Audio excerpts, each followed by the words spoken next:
Joined by the legend Gene Smith. And Gene, Thank you. the final week of your career is here. First off, what's it like to just think that you've reached the end of the road here? It's been great, Adam. I mean, I've had an opportunity to spend some quality time with some donors, people who, invested in the vision, and some good experiences. And then, spend time with people in the department, staff, and then I've had a chance to see some of the student athletes. And I was out at tennis practice yesterday, saw the women's and men's tennis team, and talked to those young student athletes a little bit. But it's been enjoyable. It's been a blessing. We'll start with the legacy. It's the easiest to tackle. It's unmatched, really, across college athletics. Thank you. What do you hope the legacy of Gene Smith is? I don't know. That's for, everyone else to decide.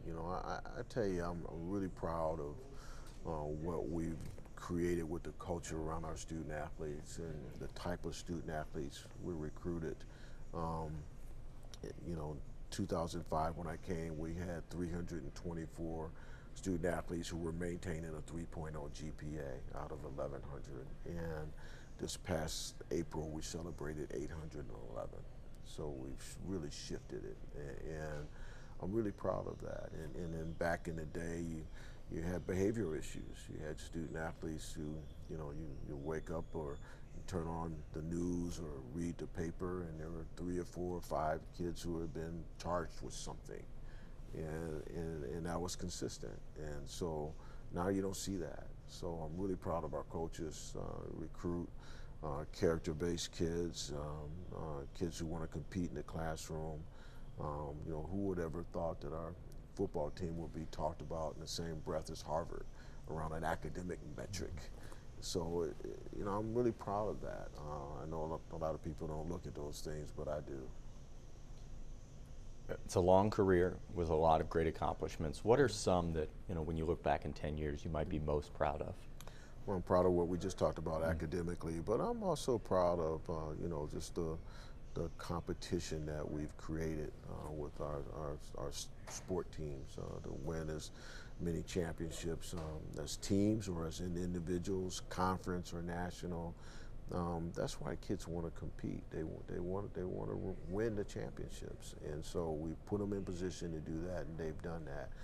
To have a number of student athletes go on and chase the Olympic dreams, and so that's a blessing in so many different ways, to know that you provided the resources to help them develop to be a chance to be champions or chase the Olympics. And besides what they do in the classroom and how they represent themselves and their families, is the competition's important. So I feel really good about that.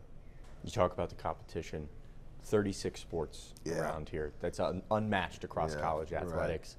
What's it like? You're in charge of all of that. How is that to balance? That's so much. Yeah, fortunately, I have a lot of my teammates who did a great job, and I'm fortunate to work with some talented people, and a number of them oversee a number of the different sports called sport administrators, and they've done a good job. And all of our support staff around those sports, the event management team, the marketing team, the social media people, all those people, they've done a great job around those sports. So it makes it a lot easier to feel comfortable that lacrosse match is going to happen and go off with very few glitches, and because of the facilities, people are going to do their jobs excellently. So a lot of people in place to do those type of things. And people sometimes forget about the concerts, frankly. We just hosted the Buckeye Country Fest with very few issues. So 127,000 people over 2 days, so it's kind of cool. When you're overseeing all of that, what do you think is the greatest challenge that you faced throughout your career, just with those 36 sports? Put aside the actual committees and... Right, I mean, Adam, it's interesting, the student athlete changed over time. I never thought that we would have a department for sports psychology and mental health issues, right?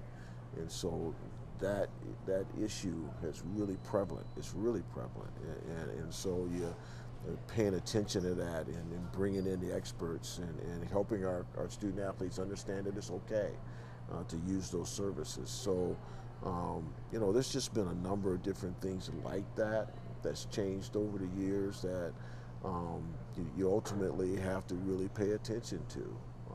And so, but ultimately, you know, they're still student athletes. They still want to compete. They want to win. They are student athletes, but that has changed a lot just in the last week, in the last month. Yeah. Where do you think the sport of college football and the state of college athletics is as you get ready to leave here? You know, one, I feel like the contest will not change. You know, people ask me all the time, well, the game's going to change. No, it's not. You know, the game's not going to change. You know, everything around it's going to change. And so, you know, the revenue sharing is going to come into play. I've always looked at these things as educational opportunities, and I feel that way around the revenue sharing. Our student athletes will have more money, and so how do we make sure our financial literacy program is the best in the country? You know, we've always tried to make it the best, but now it's a whole different level you got to pay attention to. In the gambling piece, now they have more money in their pockets. So how do you make sure you help them with the gambling issues, and there's a layer of issues. So I always look at those things as educational, because the contests are not going to change. In the education piece, and I was telling recruits this past Saturday, you know, and the parents, you know, the new money's going to be there. Now, this is your time over this 3 or 4 or 5 year period you're with us to learn truly about money management, because only 1% of you are going pro. Everybody in this room thinks they're going pro, but there's a large percent that aren't. So take these next 3, 4, 5 years and learn how to manage money. Save as much money as you can, because many of you are going to have to get a job as soon as you graduate. You're not going pro. And so those realistic conversations are important. When you look at the world of college athletics, and now the idea that we're going to be paying athletes out of the NCAA, and it's going to internalize all of that, do you think that's good? How do you do it, Gene? I mean, you don't have to solve it, but we can solve it right here. Yeah, let you guys solve it. Okay. No, you know, I've always been a proponent of trying to get more financial resources to student athletes. You know, the cost of attendance took us almost 7 years to get that added to the scholarship model, or paying giving family members stipends to go to the playoff system, you know, all those type of things I've always been supportive of. And I'm also supportive of the revenue share.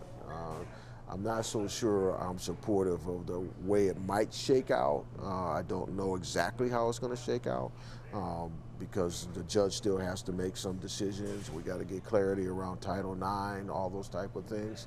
But you know, it's going to be fine. That's what I tell people all the time. You either embrace change or you become irrelevant, one or the other. And Ohio State does not want to be irrelevant, particularly in the sports programs. So you got to make sure you embrace it, learn how to operate it, learn how to make it the best model possible, and lead. So many schools across the country have called us around a number of different things over the years. How do you do this? Why do you do it this way? Well, this would be no different. Whatever the model is, we want to be at the top of the pyramid in how we run it. If you were in charge, if they said, Gene, you've got $22 million to distribute. Carte blanche. Yeah, carte blanche, do whatever you want with it. What do you think is the best way we get this figured out? How would you distribute it? I mean, you got 36 sports. Yeah, I don't know. I wouldn't comment on that. I'll leave that to Ross to figure out. You know, he's in those shoes. He'll figure that out. And there's just so many other elements you got to figure out. You got to figure out Title IX. That's a big one. That's a big one. And you know, do you have to distribute it evenly? I mean, all those type of things. So there's a lot to figure out. And Ross is smarter than me. He's younger than me. He'll figure it out. You're not going to solve it on wall-to-wall sports, I understand. No, exactly. Well, let's talk about Ross. You know, you've had him around now for 6 months. What's that transition been like for you guys? It's been great. I mean, you don't get that opportunity that often in any business. And so to have a chance to have him come in and not have to worry about making decisions around a lot of different things, just listening and learning and questioning and meeting people was cool. but then to have an opportunity to make some decisions. You know, the basketball hire was critical, the baseball hire, the rowing hire, all those type of hires were really important for him to actually go through that process, learn about our HR system, learn about our contract system. He's had meetings with Board of Trustees, made presentations, and so he learned a lot before he actually had to make a whole lot of decisions. So it should be comfortable for him now, you know, to make some decisions. But no, it's been a blessing. He's a good human being. He's going to do a great job. When presidents leave, they write a letter to the next president. If you could write a letter to Ross, what's the biggest advice you would give him?